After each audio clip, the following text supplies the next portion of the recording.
cette compagnie en l'air. Parce qu'elle est foutue, pauvre cloche. J'ai réétudié le dossier, j'ai changé mes batteries. Mais ces gens vont perdre leur job, ils vont se retrouver à la rue. Mon père a travaillé là pendant 23 ans et je leur ai donné ma parole. Il s'agit de pognon, petit.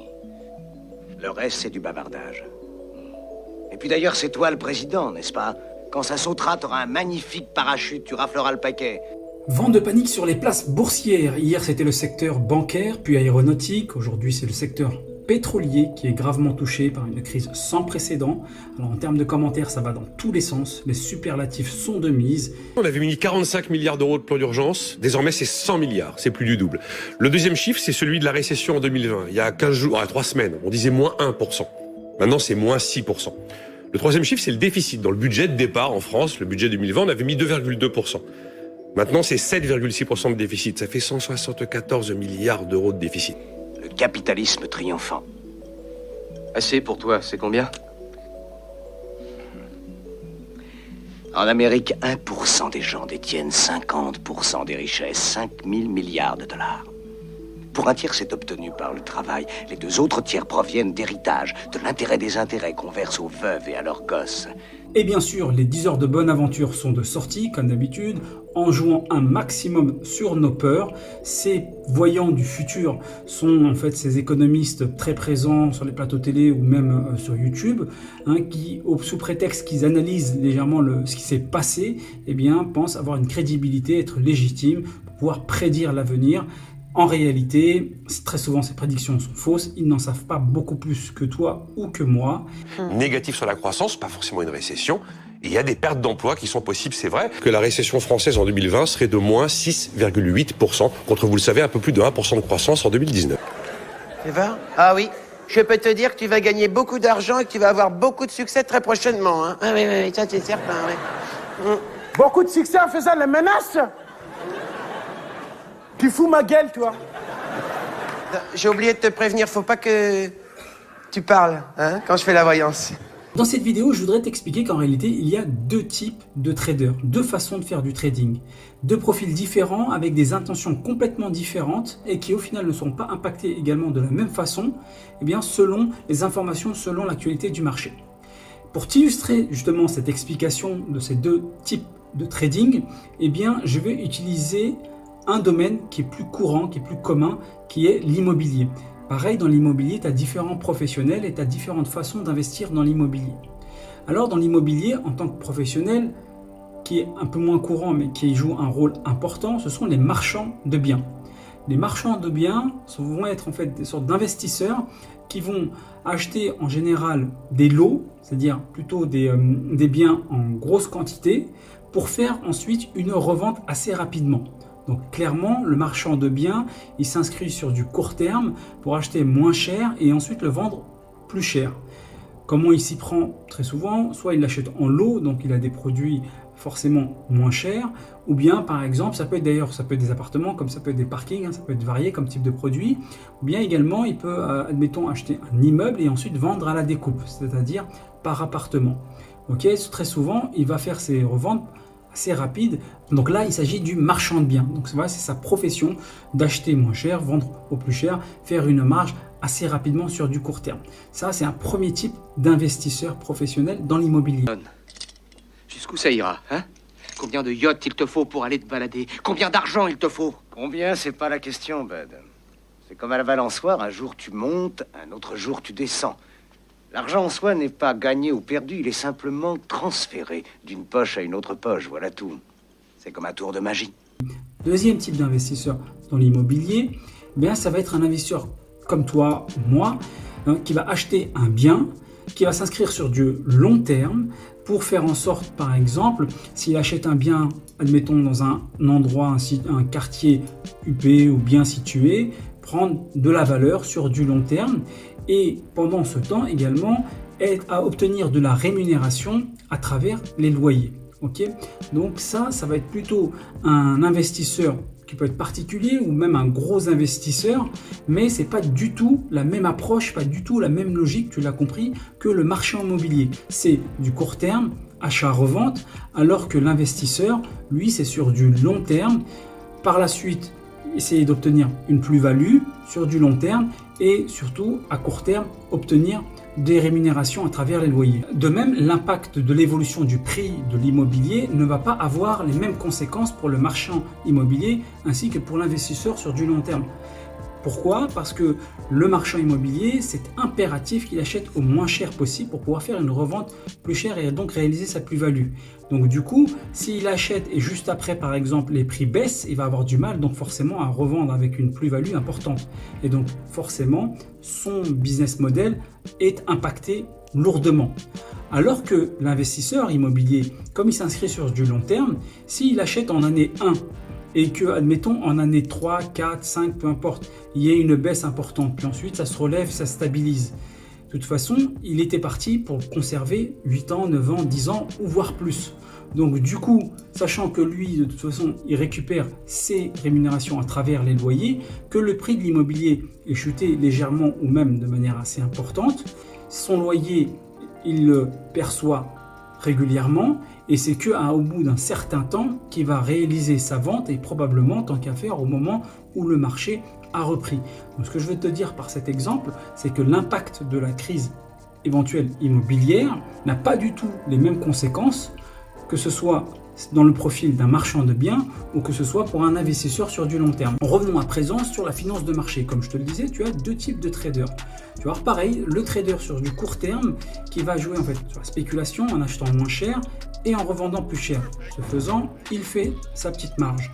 Il a une vision sur du court terme, il agit sur même parfois une journée même ou parfois sur quelques jours pour pouvoir réaliser ses marges. Clairement, on est dans du trading spéculatif. Pour cela, il va utiliser différents types d'analyses. Par exemple, une étude technique. Il va essayer de trouver des schémas qui ressemblent à ce qui se passe aujourd'hui pour pouvoir éventuellement faire des hypothèses sur le futur. Il va également analyser bien toute la partie psychologie. Comment la psychologie de masse, comment justement les gens vont avoir tendance à réagir en fonction de tel événement, telle information. Et justement, le troisième point, c'est la partie justement économique. C'est les informations qui ressortent, qui vont avoir forcément un impact sur les marchés, sur les entreprises en fonction des informations qui existent. Comme là, en l'occurrence, bien avec la pandémie, bien forcément, on sait d'entrée de jeu, d'un point de vue économique, il va avoir un impact très fort au niveau du chômage, très fort au niveau de la consommation, très fort sur certains secteurs comme l'aéronautique et ainsi de suite. Donc, c'est un ensemble d'analyses qu'il va faire pour pouvoir faire ses positions, acheter ou revendre en fonction de toutes ces informations. Encore une fois, dans la même logique que le marchand de biens, on achète puis on revend. Et mon job, l'achat, la vente, la spéculation, c'est une foutaise. Il y a 90% de l'Amérique profonde qui ne possède rien ou quasiment rien. Et moi, je ne crée rien.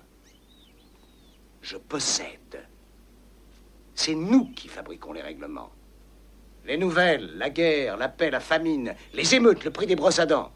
On tire à la pain du haut de forme et le public applaudit. Ce qui est important de préciser, c'est que les traders qui cartonnent dans les salles de marché et qui travaillent pour les grandes banques, des profils d'élite, et surtout, ils ont également à leur disposition des moyens extrêmement importants pour pouvoir justement être efficaces et faire ça à grande échelle. Ce qui n'est pas le cas des particuliers, des boursicoteurs dans leur côté, dans leur petit coin. Parce qu'en réalité, c'est un vrai métier. Il y a tout un ensemble d'apprentissage et d'outils qu'on doit exécuter chaque jour. Et beaucoup de boursicoteurs ou de néo-investisseurs pensent pouvoir réaliser des chiffres importants, alors qu'en réalité, ce n'est pas du tout le cas. D'ailleurs, l'autorité des marchés financiers, l'AMF, a prévenu, en prenant par exemple le marché de change, c'est-à-dire le Forex, 90% des particuliers perdent leur argent. C'est extrêmement conséquent et ça revient justement à ce que je te disais, que c'est un métier à part entière avec une formation, une expérience et un grand nombre d'outils pour pouvoir arriver à ce niveau-là.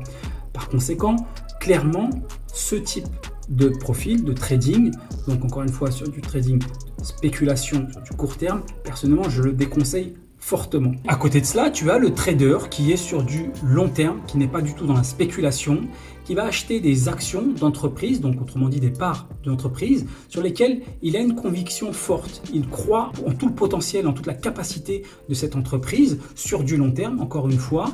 Donc même si sur un moment donné, il y a une crise, comme c'est le cas aujourd'hui avec cette pandémie et que peut-être probablement l'action va ralentir ou va même chuter, comme il s'inscrit sur du long terme, ça n'a pas d'impact directement.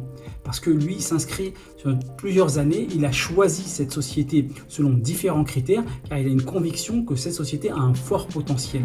Donc là, on n'est pas du tout dans la même logique. Et c'est pour ça que c'est très important, eh bien, pour ce type de trader, de bien choisir et de bien connaître le domaine dans lequel il va acheter son action. Il n'a pas besoin d'être scotché sur son écran et de voir comment les choses évoluent, comment si certaines informations économiques ont un impact important ou pas, ou bien alors comment vont réagir eh bien, les autres acteurs du marché, puisqu'il s'inscrit encore une fois sur du long terme. Il n'a pas besoin non plus dans son portefeuille d'avoir un très très grand nombre d'actions en réalité. On le sait, beaucoup de grands investisseurs dans leur portefeuille n'ont pas forcément des centaines d'actions différentes. Par contre, ce qu'ils ont, c'est qu'ils ont une très bonne connaissance de chacune des entreprises sur lesquelles ils vont investir. Et autre élément de rémunération qui va être intéressant pour le trader, ça va être sous forme de dividendes. C'est-à-dire, les dividendes, c'est en gros, c'est une part des bénéfices que l'entreprise va réaliser et qu'elle va reverser annuellement à tous ses actionnaires. Donc en fonction du nombre d'actions que tu détiens de cette entreprise, tu vas obtenir une rémunération.